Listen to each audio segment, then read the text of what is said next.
আসসালামু আলাইকুম ওরহমাতুল্লাহি ওয়াবারাকাতু। সম্মানিত প্রিয় বন্ধুগণ, আজকে খুবই একটি গুরুত্বপূর্ণ বিষয় নিয়ে উপস্থিত হইলাম। আমাদেরকে অনেক ভাইয়েরা মেসেজ করতেছে, অনেক ভাইয়েরা ফোন দিতেছে যে হুজুর এই বিষয়ে একটা আপনি ভিডিও আপলোড করেন।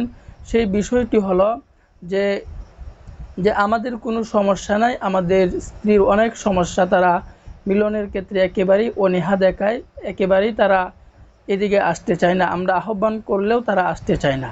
তো আজকে আপনি এই ঘরোয়া উপাদানটি আপনি নিজেই তৈরি করবেন। আপনি এই ঘরোয়া উপাদানটি যদি আপনি খাওয়াতে পারেন, দেখবেন আল্লাহ পাকের অশেষ মেহেরবানিতে সে আপনার জন্য একেবারে অস্থির হয়ে যাবে, পাগল হয়ে যাবে। তো আমরা এই ঘরোয়া উপাদানটি আমরা কিভাবে তৈরি করব এর বিস্তারিত বলে দিচ্ছি ইনশাআল্লাহ। তো এই ঘরোয়া উপাদানটি আমাদেরকে তৈরি করতে হলে আমাদেরকে 4টা জিনিস নিতে হবে। 4টা জিনিসের মধ্যে 1 নাম্বার জিনিস হলো আমাদেরকে খাঁটি গরুর দুধ নিতে হবে। একেবারেই খাঁটি দুধ নিতে হবে আমাদেরকে, একেবারেই খাঁটি দুধ নিতে হবে গরুর। দ্বিতীয় নাম্বারে আমাদেরকে বড়ের আচার নিতে হবে। তৃতীয় নাম্বারে উপাদান হলো আমাদেরকে এই কালো জিরার পাউডার নিতে হবে। চতুর্থ নম্বরের উপাদান হলো আমাদেরকে লবঙ্গর পাউডার নিতে হবে, লবঙ্গ এর পাউডার নিতে হবে। তো আমরা এটা কিভাবে নিজেই ঘরে তৈরি করব? আমাদেরকে 1 গ্লাস পরিমাণ দুধ নিতে হবে। দুধ নেওয়ার পর ওই দুধের মধ্যে আমাদেরকে আচারটা ঢেলে দিতে হবে, আচারটা দিয়ে দিতে হবে। এরপরে আমাদেরকে 1 চামচ পরিমাণ কালো জিরা আমরা ওই দুধের মধ্যে দিয়ে দিব।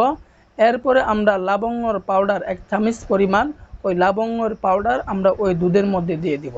তো দেওয়ার পর আমরা এই দুধটাকে আমরা আগুনের মধ্যে, হালকা আগুনের মধ্যে 5 থেকে 10 মিনিট পর্যন্ত আমরা গরম করতে থাকব।